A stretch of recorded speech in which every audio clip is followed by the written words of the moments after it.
You're listening to The Martin Houston Show on Tide 100.9 in Tuscaloosa. From the Fox Sports Studios in Los Angeles, here's Monsi Bolaños. Corbin Carroll came in clutch for the Diamondbacks on Monday night. There goes Gurriel. The pitch swung on, hit well. Deep to right. Back it goes. Gone! Corbin Carroll!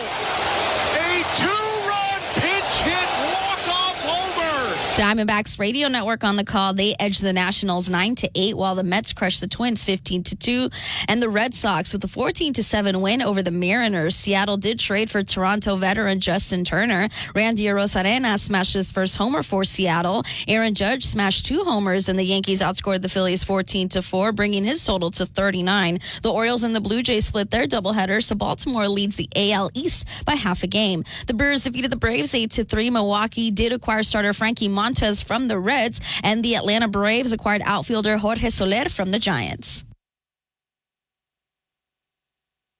Alabama 1st and 10 on the 12. Again, Houston.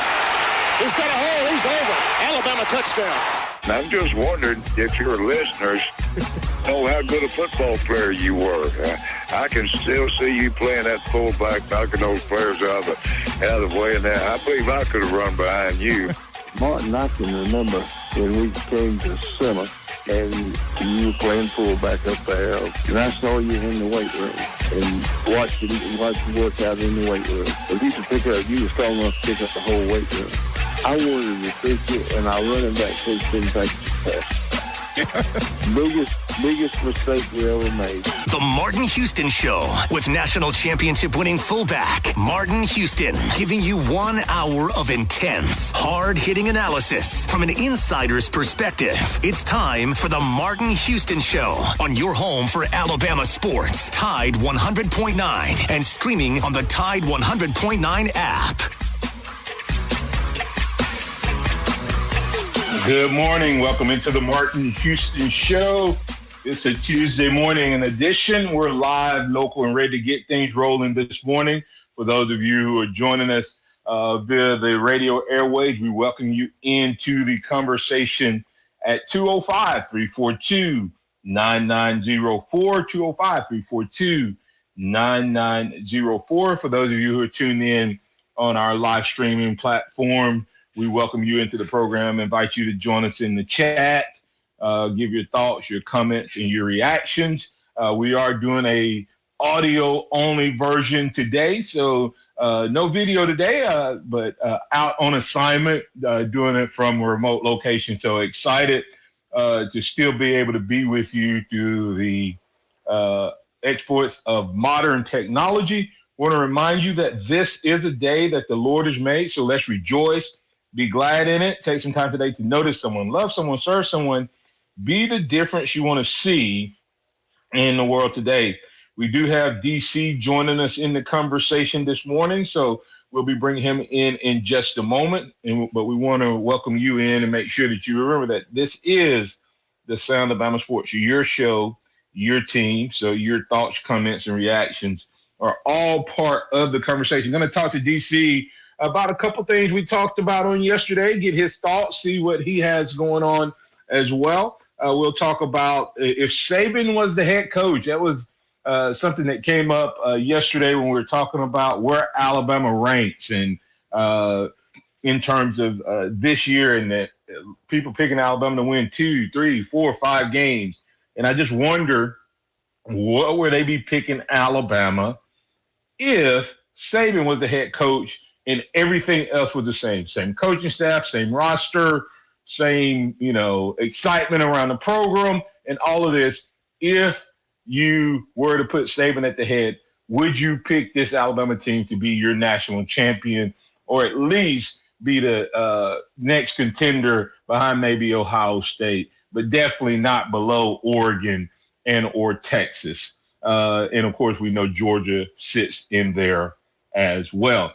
We also want to talk to him about, he's going out there today to watch practice, actually tomorrow, I should say. What would he be looking for? Who's going to be some of the breakout players for this upcoming season? Which group is he most worried about? Which group he's most excited about? And we'll also talk a little bit, and we'll start off with this conversation as we bring DC in. We'll talk about, should Alabama fans be worried about the flip DAR? What is that? Two players in the last few days have flipped over to the Auburn Tigers from the Alabama Crimson Tide. Should Bama fans be worried? Good morning, DC. How you doing, sir? Oh, good morning, Martin. Doing great. Thank you for having me on today. Thank you for being on with me. Glad to have you, sir. Well, I know, DC, there's a lot of conversation with it being the eve of the first fall camp with Kalen DeBoer. Before we start the conversation, anything like you're just itching to talk about this morning? Oh, looking forward to getting practice started tomorrow, I think, and what we're going to see, what some of the things. I'd love to talk about that. And, of course, everybody's talking about the Auburn Tigers flipping two prospects over to them. That's something that we could talk about. That's one of the things I want to talk about because I think it's alarms going off, and I think they're kind of false alarms, in my opinion. All right. Well, let's start with that Auburn conversation. Should Alabama fans be worried? Auburn has flipped a top defensive lineman. Auburn has flipped. Let me see. You can't just say flip with Antonio Coleman. Auburn has flipped the flipper who flipped and has now flipped back. All right. So, and then of course they flipped defensive back, wide receiver, athlete, out of Selma. Should Bama fans be worried, DC? I don't think so. I think there's a false alarms going off. I don't think any fan of Alabama football should be worried about Auburn. I look at Coleman as a kid, in my opinion, flipped from Auburn, flipped back to Auburn. I don't think he had a solid foundation of what he wanted to do, and that's okay. He's a young kid. I mean, a lot of different things going on. You got a lot of people influencing them to move, so I don't think that one's big at all. I'm okay with that one. And the other one, if everybody knew the whole story in that, it's a matter of where the kid wanted to play. And when I say where, I'm not talking about school. I'm talking about what position. And I think Alabama was recruiting him. He was an athlete, but I think Alabama was recruiting him and playing him in a defensive role. And I think Auburn has convinced him that he can come in and play offense on their team.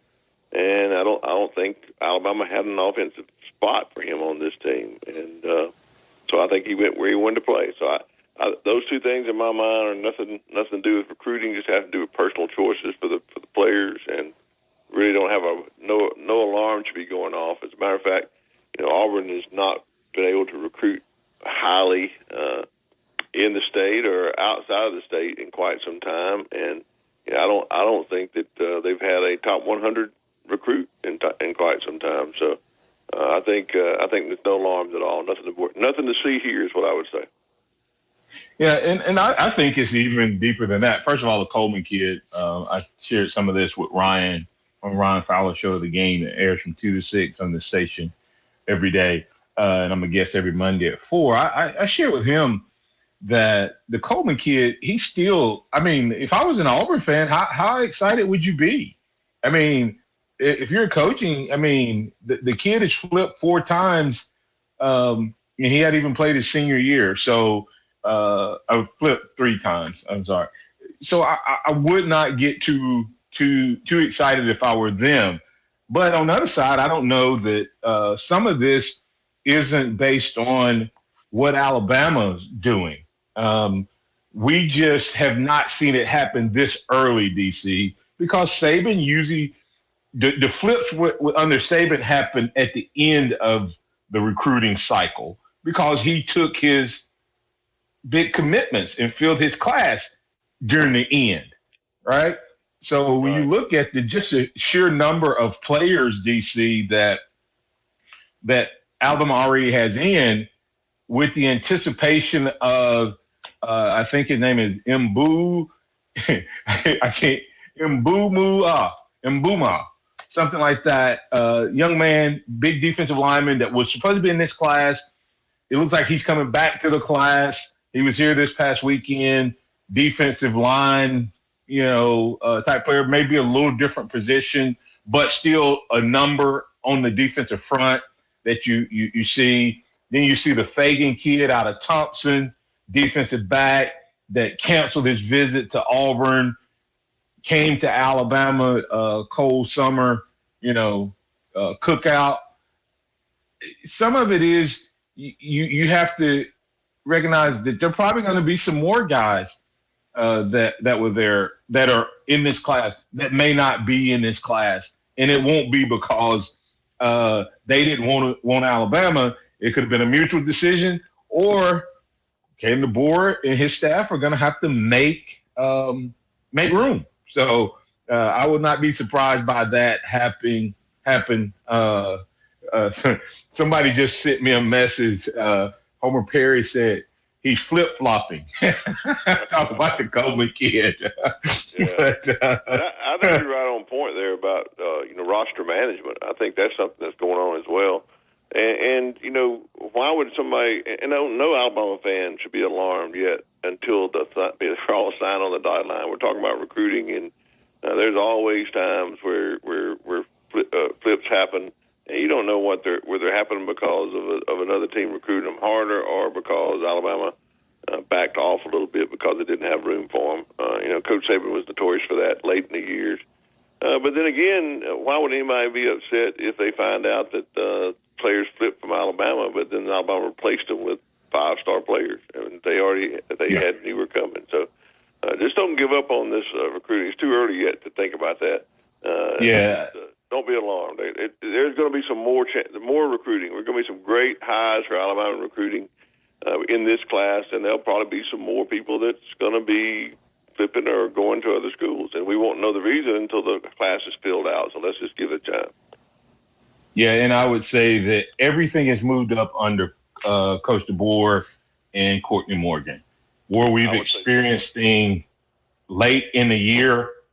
We're going to start experiencing those things much sooner because they've moved up the clock. They're accepting big-time recruits and things earlier, which means that they have to get into the roster management piece a little earlier. Recruiting is no longer just recruiting a kid. It's recruiting them, keeping them, and keeping them and recruiting them. And that's even after they have signed on the dotted line. So much less when they're still high school kids who are making decisions. I would not panic too much. I would not sweat over it all. But it did make me think of something. We're going to get you, Pat, so stay tuned. We'll get you on the other side. Pat wants to talk about those two guys flipping. But, Pat, DC, something came up that made me think. This kid, this Smith kid from Selma, is an athlete, and he wants to play wide receiver potentially, DB potentially. Alabama wants him.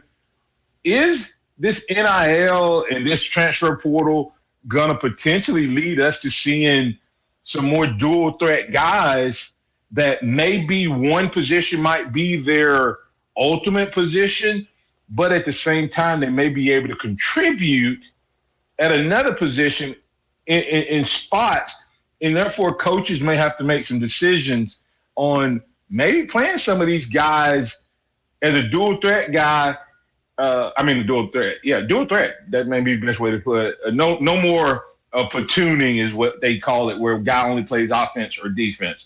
We're going to talk about that on the other side because there's a guy that I think that ultimately Alabama has him at DB. But I think he could pick up and make a few plays for Alabama, even offensively, this year before he's even on the field in his position that he'll be playing or targeted to play. We'll talk about that. We'll get DC's thoughts on the actual positions. We'll talk through those. And we have several other topics we'll hit.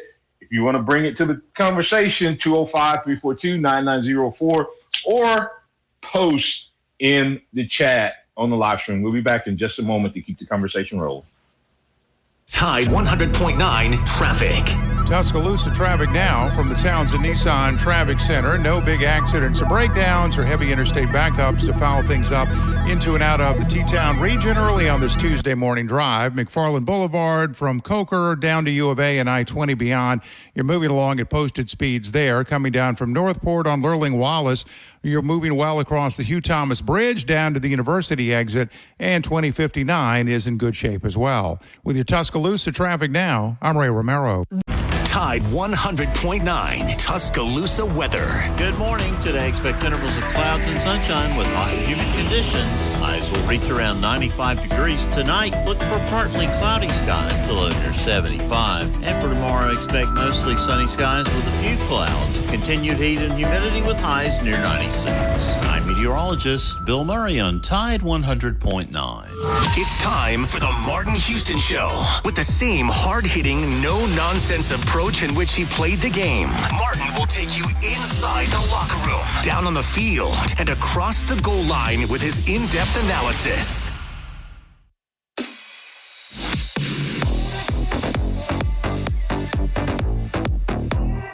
Welcome back in. It's time for the Martin Houston Show. Appreciate you jumping up and at 'em with us this morning. We're glad to have you. And we want to thank Mark Jones, who reported. I had not seen this. I was traveling last night and got up first thing this morning and did not catch the news. But reportedly, Antoine Fagan is now committed to Auburn last night. So interesting take there. Big weekend for Auburn. Should Bama fans be worried? I still say no, because Fagan I think he had been committed to USC, decommitted, and now committed to Auburn after a visit reportedly to Tuscaloosa. So, but we will move on from that conversation. I think Alabama's going to be fine on the recruiting roster management side of things. Pat was a little worried yesterday, said we need to get more DBs. We actually have 3 5-star freshmen. One or two may get on the field. Another one may get on the field in a different way, and we'll talk about that in just a moment. But let's bring in Pat. Pat, you're in with Martin in D.C. What's on your mind? Hey, good morning, guys. D.C., on this flipping, hey, don't be concerned because they could have been invited to leave. And it's part of the Coach Saban process. And it may be that Coach Saban's earning that $500,000 that we're paying him. Quit giving Coach Saban credit. Quit giving Coach Saban credit for this man, Pat. This man is a coach. Hey, you got to understand. This is there. Pat. He is there. Pat, who's in charge of recruiting?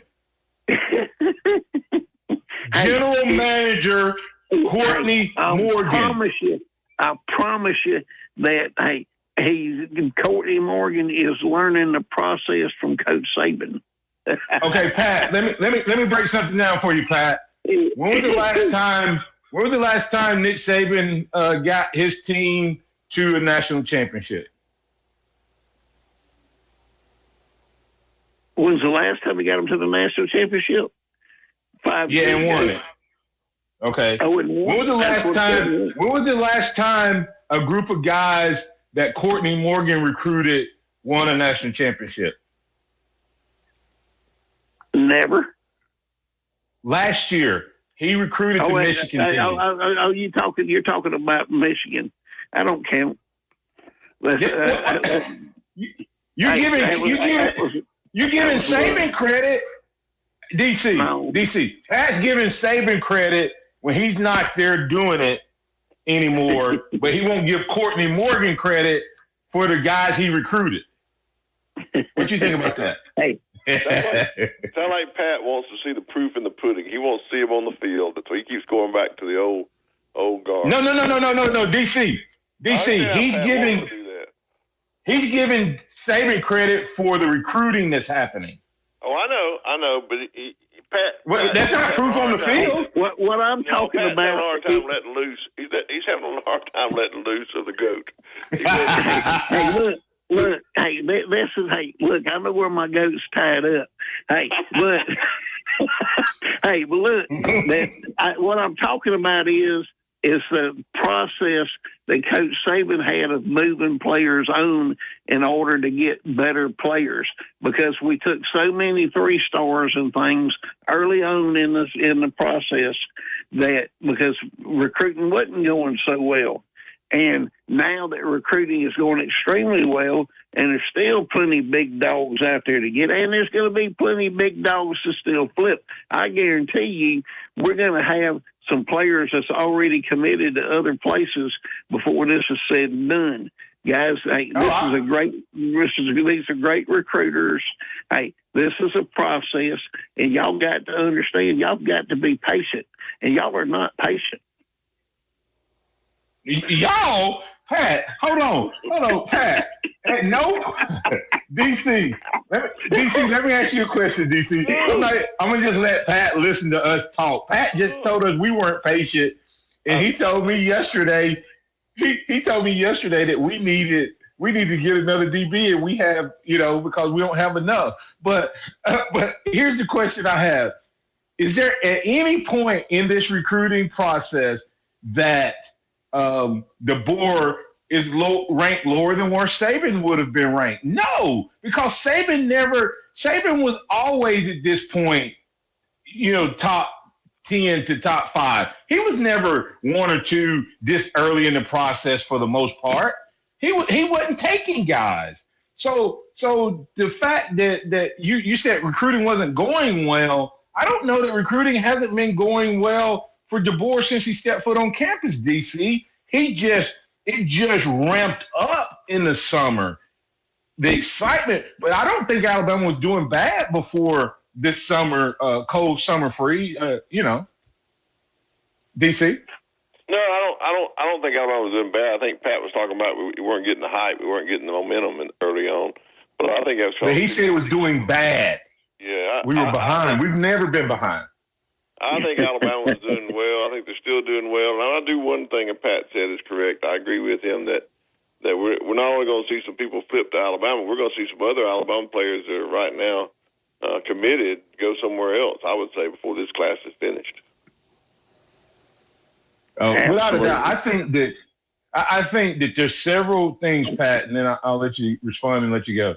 Several things, Pat. As we go into this season, people are going to watch Alabama.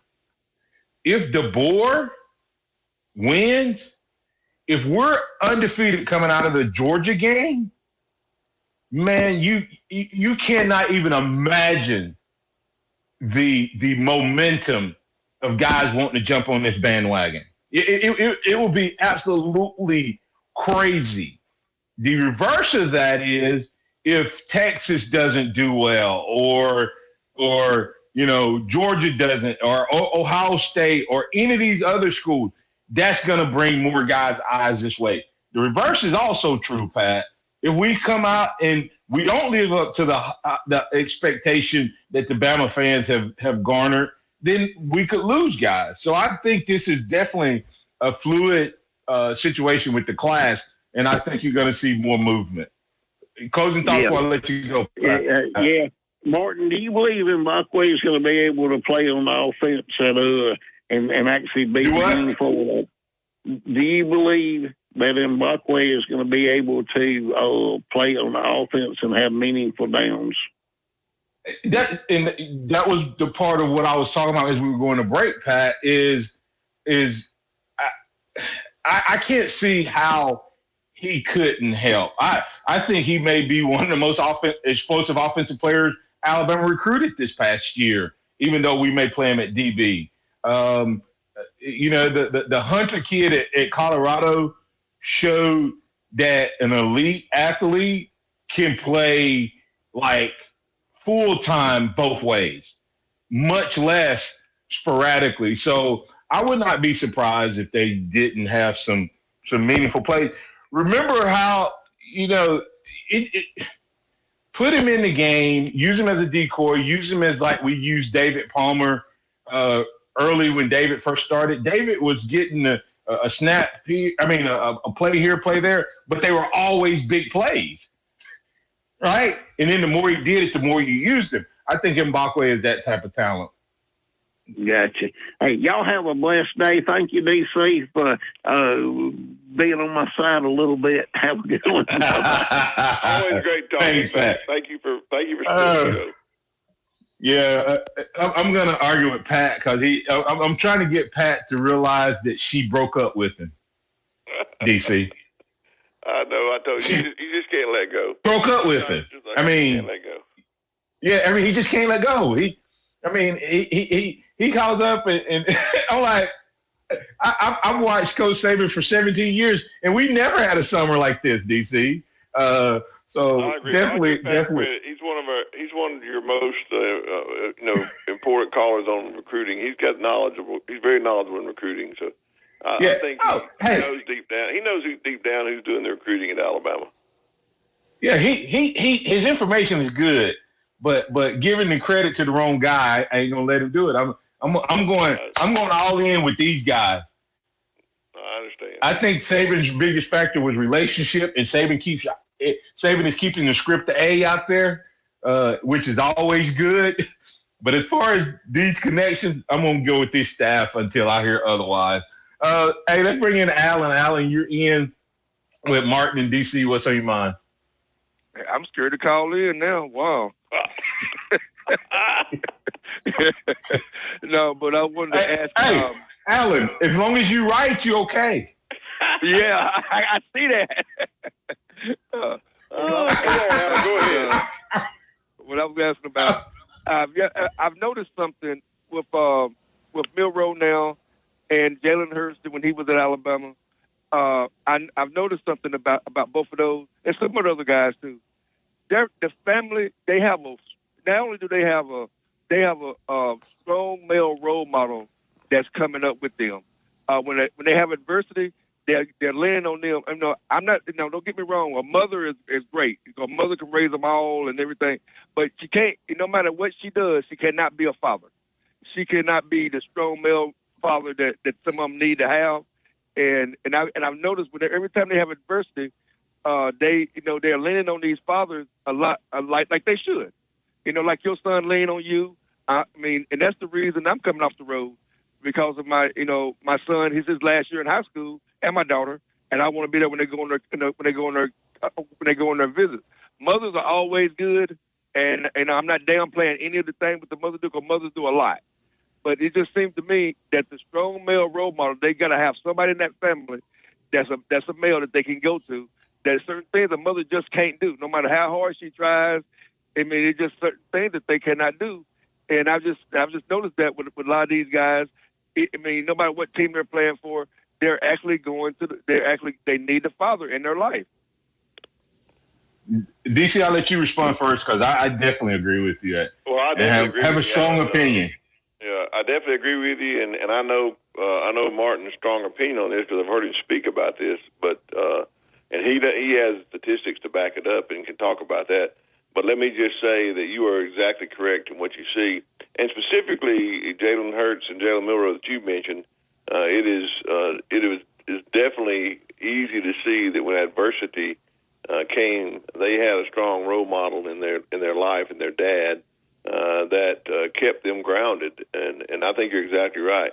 And when you say role model, it's the father, or it's whoever plays that father role for you. In my life, it was my Uncle Bud. And if you've ever heard me talk or ever been around me very long, you'll hear me mention something that Uncle Bud taught me growing up. He was my role model in my life, and he was a strong male role model. And I loved all the ladies that helped him raise me.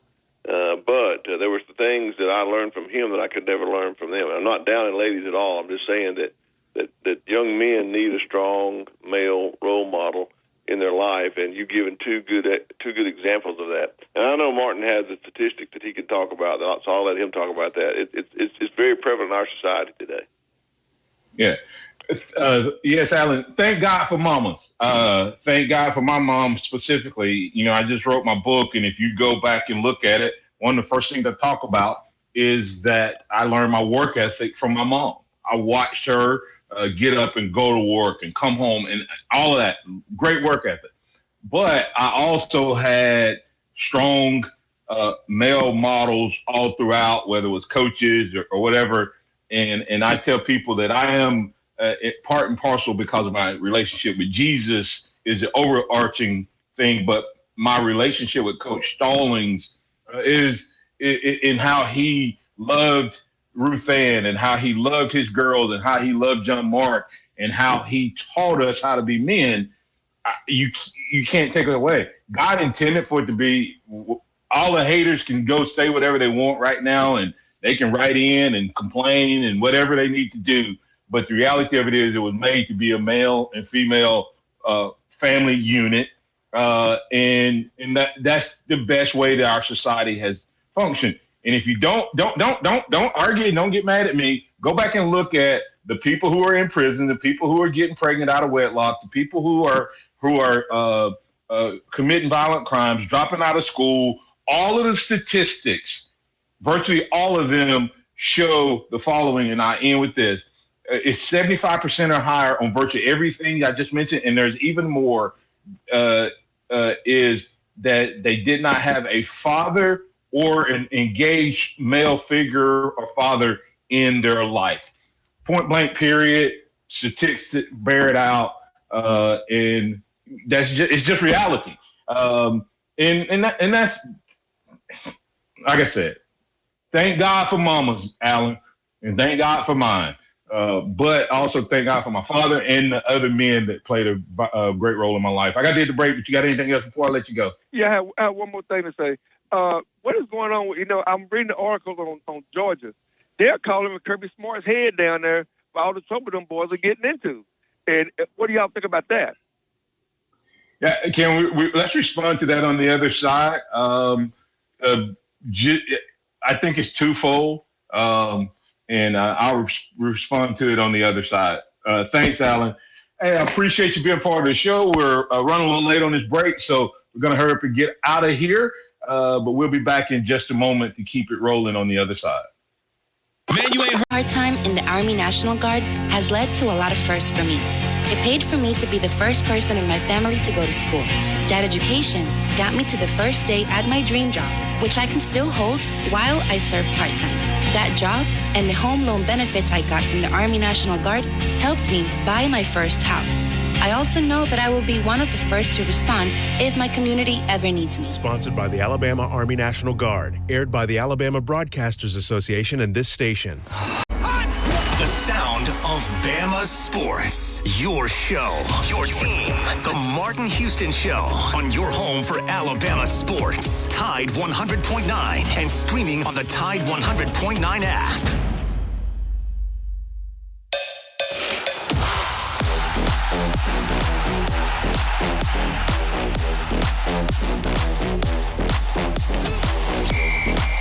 Welcome back into the Martin Houston Show. You're live, local, and ready to get it rolling. Hey, I want to remind you, don't forget to support the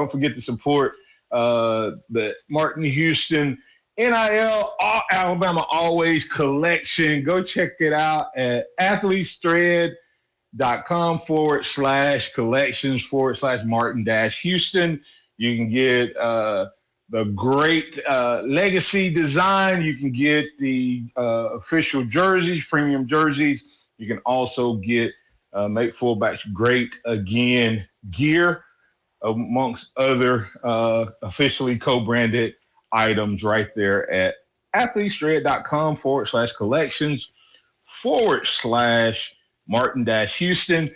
We've added a couple of sponsors to our roster. We'd love to add you. We've added North River Timber. They'll be officially joining the roster lineup, and we will be bringing on Box Eye Care.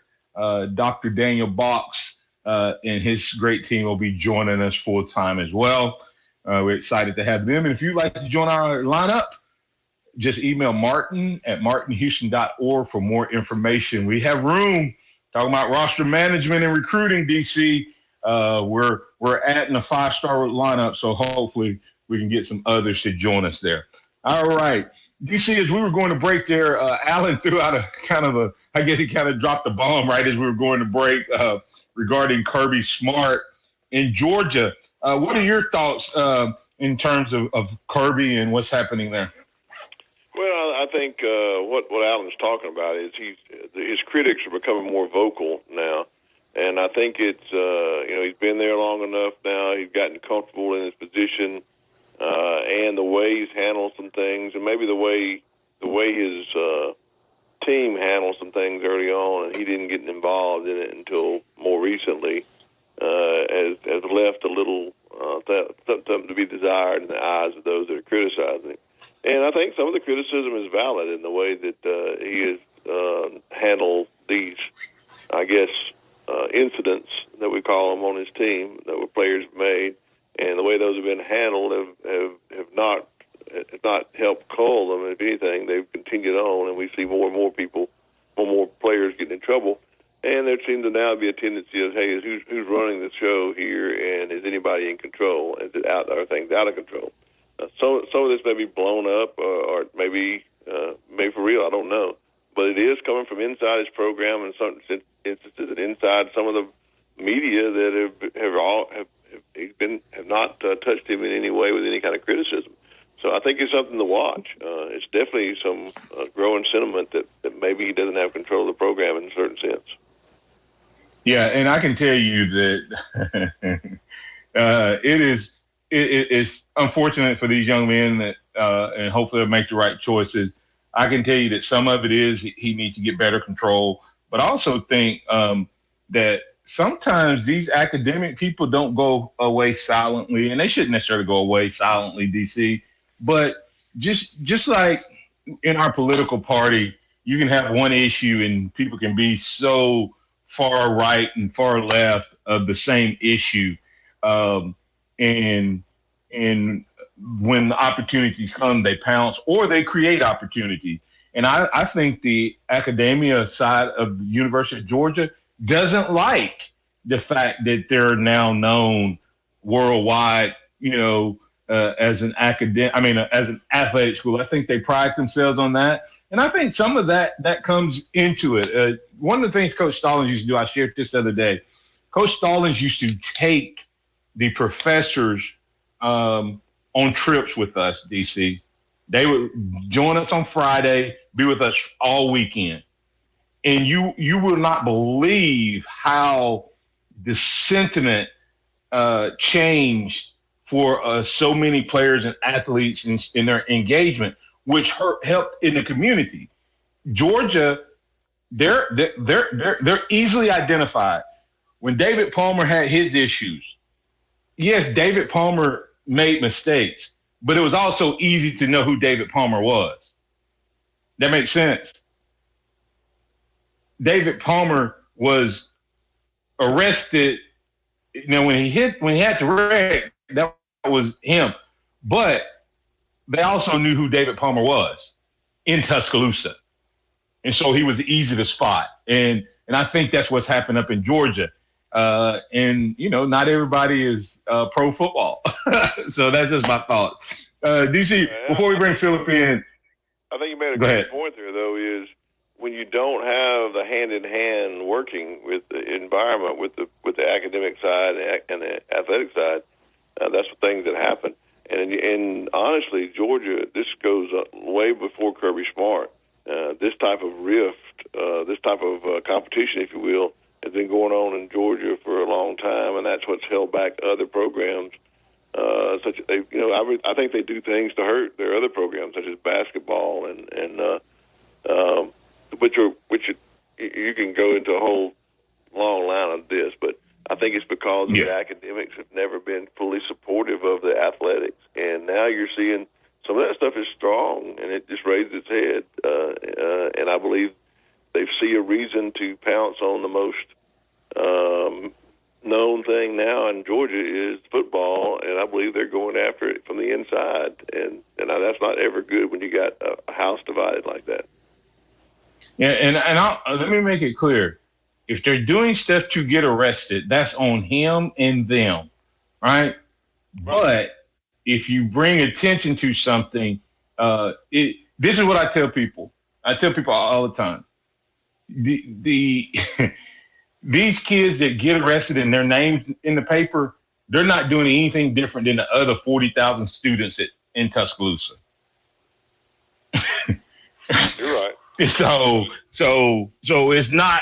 Everybody go, well, it just seems like it's so much worse. No, it's just that every time something happens, it makes it to the news. If Tuscaloosa or Athens, if the citizens knew how many students were doing the exact same thing, they would be afraid to leave the house. Yeah. And so let's get to Philip. Philip, you're in with DC and Martin. What's on your mind? Good morning. I just wanted to ask you about the, what all do you know about the NIL protective issues that are going to be coming to effect August the 1st? Barry brought that up yesterday. It was very, very interesting.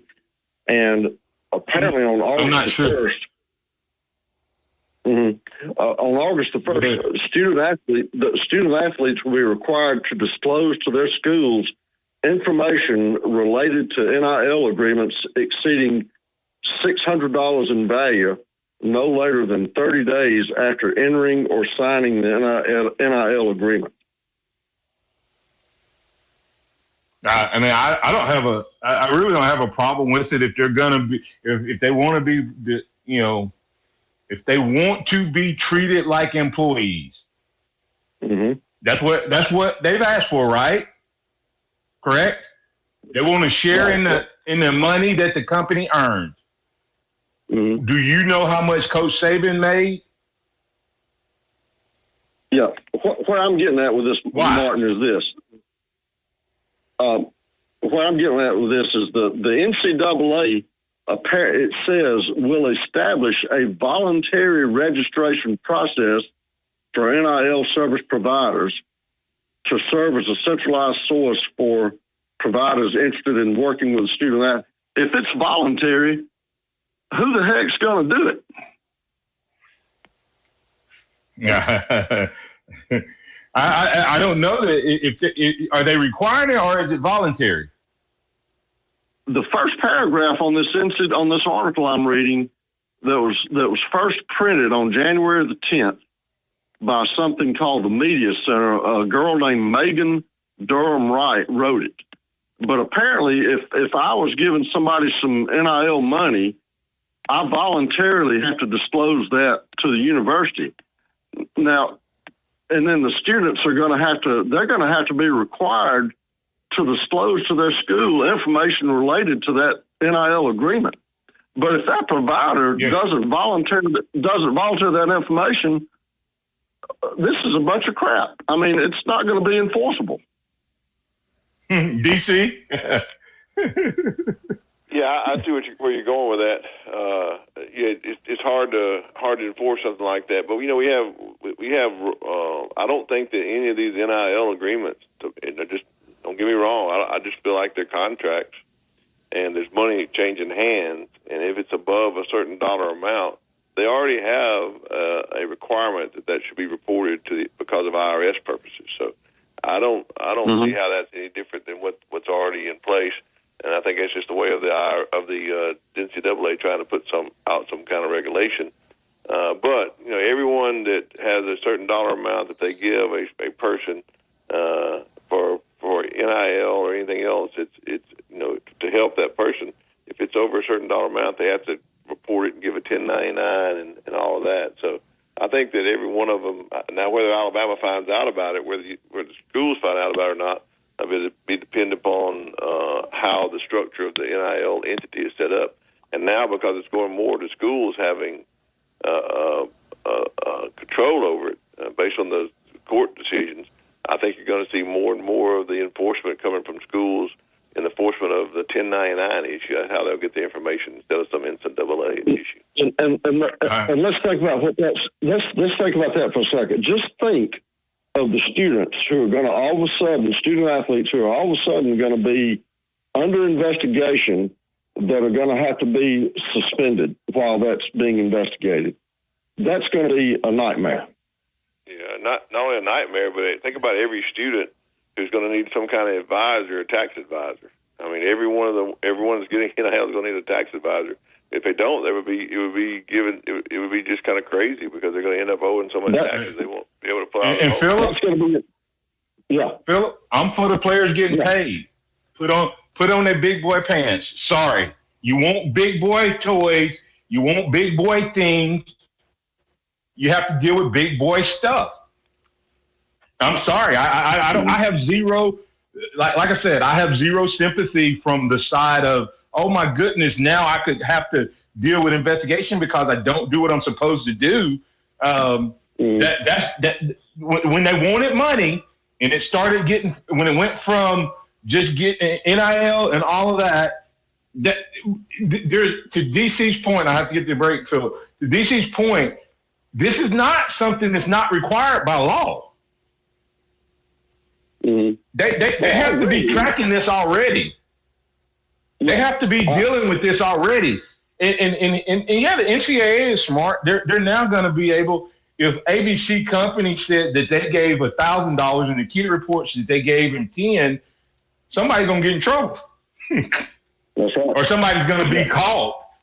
So I think this is the way for them to force in enforcement down a little bit and make it more continued. But like I said, I'm fine with having guidelines and rules, Philip, because if they learn to do it now, they will not get in financial trouble when they're older. If they learn to get, I mean, think about this, Philip. You take a kid, and you give them $250,000, and then all of a sudden they don't learn to do what we're talking about, then they go and get a job outside of college, and they make that same type of money. What's going to happen? Same thing that you just talked about.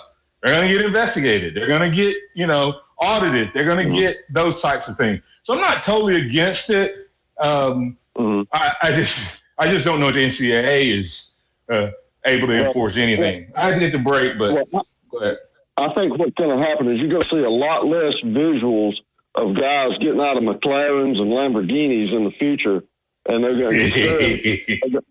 I'm telling you, I think that's what's going to happen. That kind of stuff's going to come to an end, and it's going to be back to. It ain't all bad. That's going to. You're going to have more players making money, posing for calendars for the local fire department. Yeah. Yep. All right. Hey, we got to get out of here. We got a quick break coming up on the. Got a quick segment, 2-minute warning coming up on the other side. Thank you. Tide 100.9 traffic. Tuscaloosa traffic now from the Townsend Nissan Traffic Center. If you're traveling on westbound 2059 from Cottondale to the I-359 interchange, it's about an 8-minute trip. Also 8 minutes eastbound from Foster's to McFarland, along McFarland Boulevard from Coker down to Jack Warner Parkway. That's a 12-minute trip. And 69 from Middle Area Road to McFarland. Expect 6 minutes there with no big problems along the way. With your Tuscaloosa traffic now, I'm Ray Romero. Here's what's trending on the Tuscaloosa thread. Good Tuesday morning. 23-year-old University of Alabama student Gamble Culver Gentry has been charged with multiple offenses that include first-degree rape, first-degree sodomy, and multiple counts of first-degree voyeurism. The sheriff's office said the arrest follows an investigation that was conducted after a female UA student reported being sexually assaulted. The student told authorities she met an acquaintance at a local bar, woke up the next morning with no memory of the night before, and suspected she had been assaulted. Don Hartley, Town Square Media, Tuscaloosa. Go inside the Alabama Crimson Tide with the Gary Harris Show. Hey, it's Gary Harris. Tuesday morning at 9 a.m. It's the Gary Harris Show. The Rocket Man, Rudy Armand, will join us to talk some Alabama sports. He always does a great job. Plus, we'll have another guest as well, and we'll take your phone calls as we get ready for Alabama football kicking off fall camp on Wednesday. That's the Tuesday edition of the Gary Harris Show at 9 a.m. Catch the Gary Harris Show Monday through Friday, 9 to 11 a.m. on Tide 100.9 and Tide100.9.com. What's the best? You're receiving unemployment. Your benefits could be at risk. Here's how you can protect yourself and your benefits. Never respond to mail notifying you of a false claim in your name. Never answer a text message asking you to verify your account. And only respond to official Alabama Department of Labor's social media pages. Report fraud at labor.alabama.gov/fraud. Brought to you by the Alabama Department of Labor, AB ABA and the station. The Alabama Department of Labor is an equal opportunity employer program. Auxiliary aids and services available upon request to individuals with disabilities. Dial 711 for TTY accessibility. Got it. Interact with the Martin Houston Show by calling us at 205-342-9904 or tuning into the Martin Houston Show on Facebook.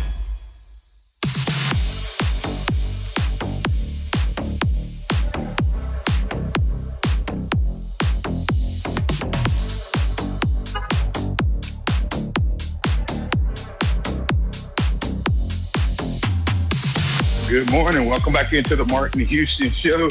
DC, it's been a fun morning. We haven't got to any of the stuff we wanted to talk about, but hey, we talked about what the fans and the listeners wanted to talk about.